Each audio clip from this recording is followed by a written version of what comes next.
yung developmental aggression, ito yung tinatawag na agresyon sa kaunlaran na sumisira doon sa kabuhayan ng mga katutubo, sumisira sa kanilang pamumuhay, nagpawasak sa dignidad ng mga katutubo, na apektado pati ang mga magsasaka.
ng korupsyon dito sa ating bansa.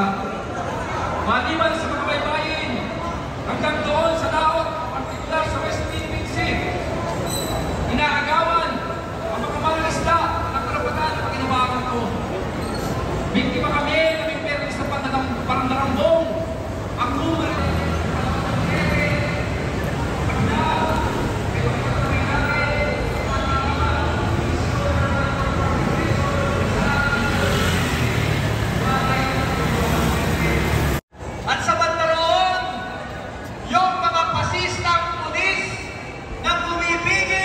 tunay na reforma sa lupay paglaban, RSU, Vandals United. The more things change,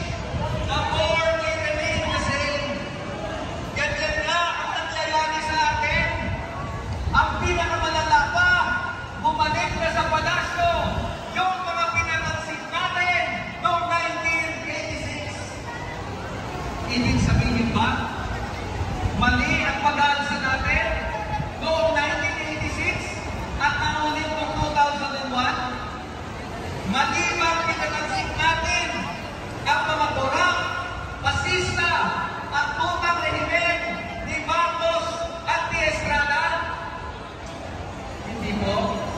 Ibig lang sabihin, kulang pa. Kulang pa. Hindi lang pagpapalit ng tao ang kailangan mangyari. Dapat ang baguhin ay ang sistema. Hindi sapat na bawat 3 taon tuwing eleksyon nagpapalit-palit lang kung sino mga political dynasty o partido ng mga trabas na basta pamayan. Si Sara Duterte na mayroong kitsch at makulong. Papayag ba yung mga political dynasty na matanggal sa poder? Hindi po. Hindi sila basta-basta bababa.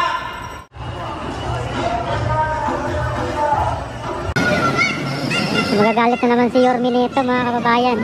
Kakatapos lang ng pagpintura nila nung nakaraan, no? Ay ngayon meron namang bagong pintura nila na nilagay, no? Yung mga nagrarally dito. Ito naman, House Duterte, ADST. Ayan.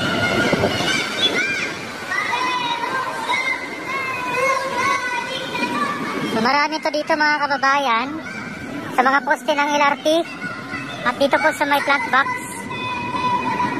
Ayan, no? Bigas, hindi bala. PSM.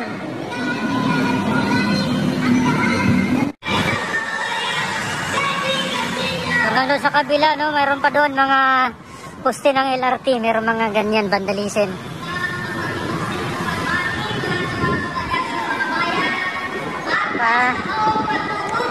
Lupa sa magsasaka.